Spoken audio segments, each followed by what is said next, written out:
Құрметті менің каналымның тұрақты көрермендері және қонақтарым, Анталия туралы соңғы видеомнан кейін біраз араға үзіліс салып, сіздерге келесі видеомды жазып отырмын.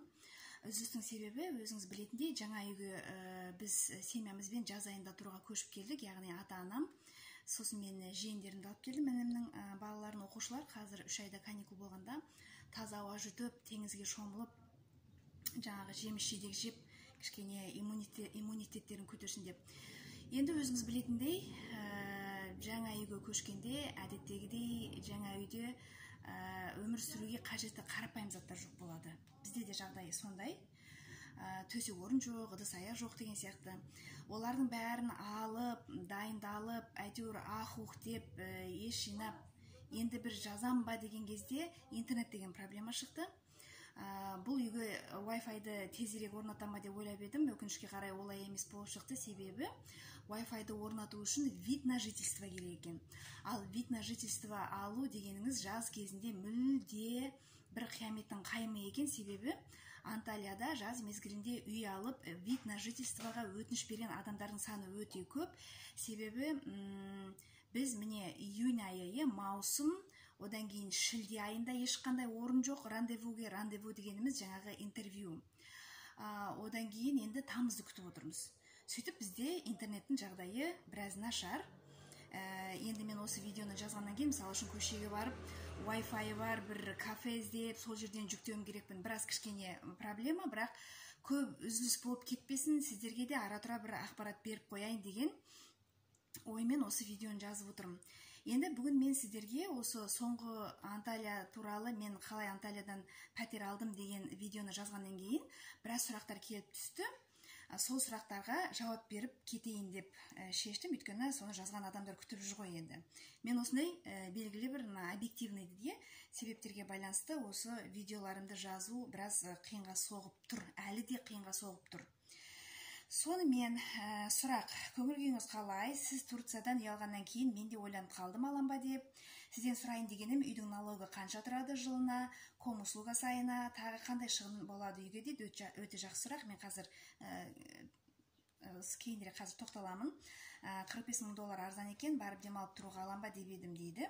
Турцияда үй алғанда тұрғылықты тұруға рұқсат бере ме? Тұрғылықты тұруға рұқсат беру дегеніңіз осы вид на жительство. Үйді алғаннан кейін вид на жительствоға сіз өтініш жазасыз. Оған өтініш жазу, оған құжат жинау, ол қанша тұрады, ол бөлек әңгіме. Егер де сізді қызықтырса, тағы да жазыңыз, сұраңыз, комментарийге сұрақтарыңызды нақты жазып жіберіңіз. Мен өзім осы процесстен өту барысындамын қазір. Мен сізге ол туралы өзімнің басынан өткен ақпарат бойынша ақпарат бере аламын деп ойлаймын. Келесі, осы кісінің сұрағы, Стамбулда үй бағасы қанша тұрады екен? Сол туралы білесіз бе? Оқу орындары сол Стамбулда деп естідім дейді. Әрине, Стамбулда техникалық университеттер болсын, басқа университеттер болсын, оқу орындары өте көп, барлығы Стамбулда шоғырланған. Егер де сіз сол жақта студент болам десеңіз, онда Стамбулдан алғаныңыз дұрыс. Енді мен Стамбул мен Анталияны салыстыратын болсам, дегенмен Стамбулдың аты Стамбул. Стамбулда 18 миллион адам тұрады, шамалап алғанда. 18 миллион деген біздің бір Қазақстанымыз. Яғни ондағы өмір сүру дәрежесі Анталиямен салыстырғанда біраз жоғары, біраз қымбат өмір. Яғни мен ода үй біраз қымбатырақ болады деп ойлаймын. Бұл менің өзім жеке пікірім. Мүмкін олай емес шығар. Енді мен сөйтіп ойлаймын. Ал Анталияда 2 миллион адам бар, өзінің жазда 4 миллионнан 5 миллионға дейін жетеді екен туристерді қосқанда. Енді тұрғылықты тұруға рұқсат бере ме? Үй алғаннан кейін рұқсат береді. Вид на жительство туралы айттым, өзім осы процесті бітіргеннен кейін сіздерге ол туралы ақпарат бере аламын. Так, ары қарай кеттік. Келесі бір сұрақ, жаңағы сіздің сұрағыңызбен байланысты. Сол сұраққа бір тоқталып кетейін қазір. Так. Жыл сайын үйге жерге налог қанша екен? Өз атыңа иесі ретінде құжаттар алдың ба? Как личная собственность оформлена ли документ? Мен бұл үйді өз атыма рәсімдедім. Жаңағы сатып алу қалай договор купли-продажи, бұл жерде тапу деп аталады. Ондай официально сондай құжатым бар менің. Өз атыма аударылған. Енді келетін болсақ, мысалы үшін үй сатып алғанда, пәтер сатып алғанда, біз бір рет, шетелдіктер бір рет сол сатып алған соманың 3%-ін налог ретінде төлейміз бір рет. Одан кейін жыл сайынғы налог бар. Олар жаңағы $80 мен $150 арасында, одан аспайды дейді. Мен биыл 2019 жылға әлі налог төлеген жоқпын, себебі менің бұрынғы мына үйді сатқан осы үйдің иесі ол налогты уже төлеп қойыпты екен. Енді бұл салықты мен бұйырса 2020-да төлеймін, ол туралы да қосымша соңыра ақпарат бере аламын. Келесі коммунальный услуги, электр, су, газ Қазақстанмен салыстырғанда біршама қымбат. Мен әлі бір айға толық төлеген жоқпын, өйткені біз қашан келдік? Біз майдың аяғында келдік, міне июнь, маусым айында тұрып жатырмыз. Маусым айында біз толық тұрып жатырмыз. Осы маусымның жаңағы нелері, квитанциялар ма, өздері фатура дейді. Сол июль айында келеді, шілде айында. Сол кезде мен толық төлеймін.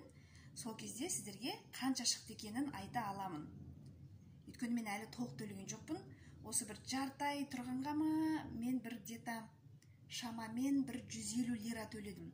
1 лира 66 теңге. Ары қарай өздеріңіз есептей берулеріңізге болады. Сонымен үй өз атыма рәсімделді, ресми құжатым бар. Жақсы. Осындай сұрақтар, сосын мынандай сұрақтар келіп түсті. Енді мен қазір ол адамдарды тауып алып оқып отыруға, шынымды айтсам, уақытым да жетпей тұр қазір, бір шаруалармен көшеге кетуім керек болып тұр. Бірақ есіме қалғандары, неге Турция, неге Болгария емес, неге басқа емес. Енді мен Болгарияда болсам, Болгария туралы сізге әңгіме айтар едім, Америкада болсам, Америка туралы айтар едім. Мен өзім осы Турцияда үй алғандықтан, Турциядағы үй алу тәжірибесі, Турциядағы өмір, мәдениет, жаңағы адамдардың өмірі, қарым-қатынасы туралы сіздерге өзімнің көрген білгенімді жеткізуге тырысамын. Мен сіздерге осы Анталия туралы жазған бірінші-екінші видеомда айтқанмын, менің ойым міндетті түрде дұрыс, менің ойымды қабылдаңыздар деген сөз емес, мен тек өзімнің басынан өткен тәжірибемен сіздермен бөлісемін. Сонан кейін енді мен үшін неге Турция? Өздеріңіз білетіндей, мен бұғанға дейін Канадаға иммиграцияға кету үшін біраз тырысып көріп едім.